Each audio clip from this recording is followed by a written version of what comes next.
Cheerio! Check out this position. White is 2 pawns up, but still we are struggling a lot to win this. Our pawns are moving in this direction, as always, going up in the diagram. Alright, now it's time for you to pause your video and see how white can transform this position into a victory. Go ahead. And welcome back. Alright, here we go. So, what are we doing? Well, maybe we want to move our king to protect and try to get this pawn up. Well, after bishop f5, black is threatening to take here. White has to go back, and there's no point. So that's of course not the right idea. What about attacking the bishop and get a tempo move by attacking again on f6? Could be something here. No, black can just sacrifice his bishop here. It's so beautiful. White is more or less forced to take back, and it's a stalemate. So white is not coming closer to a victory in this way at all. All right. And what about this idea then? Playing g7. That could be something. I cannot take here, obviously, because we promote with a check. So, could that be the right idea? No, it's not. Because after g7, black has a bishop sacrifice on e6. And obviously he has to take it because this is just not winning at all. So white needs to take the bishop, and black doesn't take the bishop, instead it takes the pawn. And when the bishop moves away, well, he found this corner in dark square, the bishop is in light square, and the pawn on the h file is promoting on the dark square.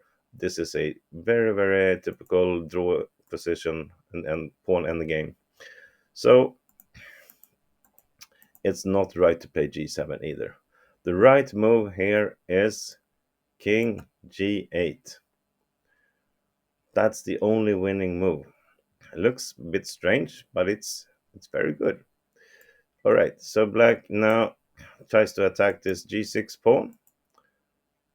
So what are we doing as white? Well, we don't want to lose it, so we move it like this.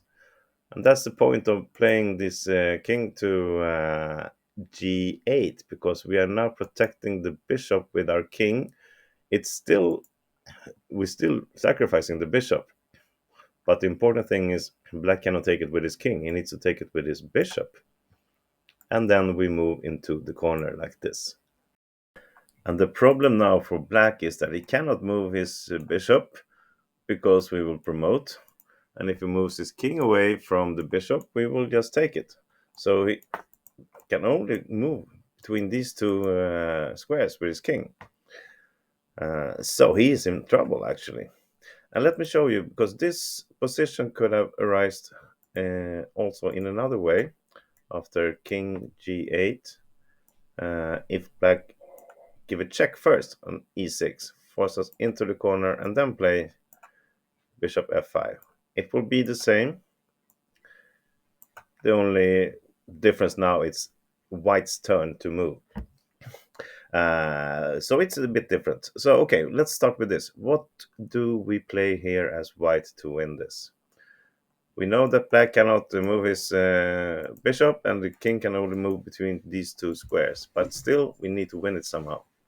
We play h3. That's the winning move, not h4. If we play h4, the king comes here. We play h5 check. King goes back. And now it's white that is in zugzwang. We cannot move this. We cannot move this. We have to promote and give up our pawn. So we have to start with, here, after this, we have to start with h3.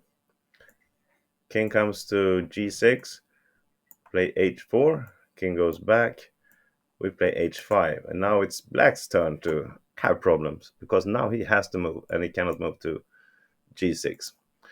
Okay. So either he takes and loses his bishop, or just loses his bishop right away, or letting us promote. That's a sure win for white. Such a beautiful study, I think. So, okay, if it was the other way around and black's turn to move, then it would be easier like this, and then black move to g6. Now we play h4 and not h3, and it's the same position. All right, so one final variation here, just to check everything. After uh, bishop f5, we play g7. What if black doesn't take here? Maybe it gives a check instead. We move the king into the corner, and they just do a tempo move like this. Well, it's pretty easy win for white. Actually, we can also promote to a queen, and since we have the corner position ourselves, this bishop and this pawn will win. But it's easier to just play bishop g8. Black plays bishop d3. We do a tempo move. Black is forced to h7 with his bishop, and then we play bishop f7. And now we block this square for the king. And it's the same position. He cannot move his bishop anywhere. We will promote or he will lose it. And if he moves his king, well, we just take the bishop and sure win. All right, I think I covered most of the lines. I hope so. If not, let me know. And well, please press like on the video and come back to my channel for more things. Have a great day. Bye bye.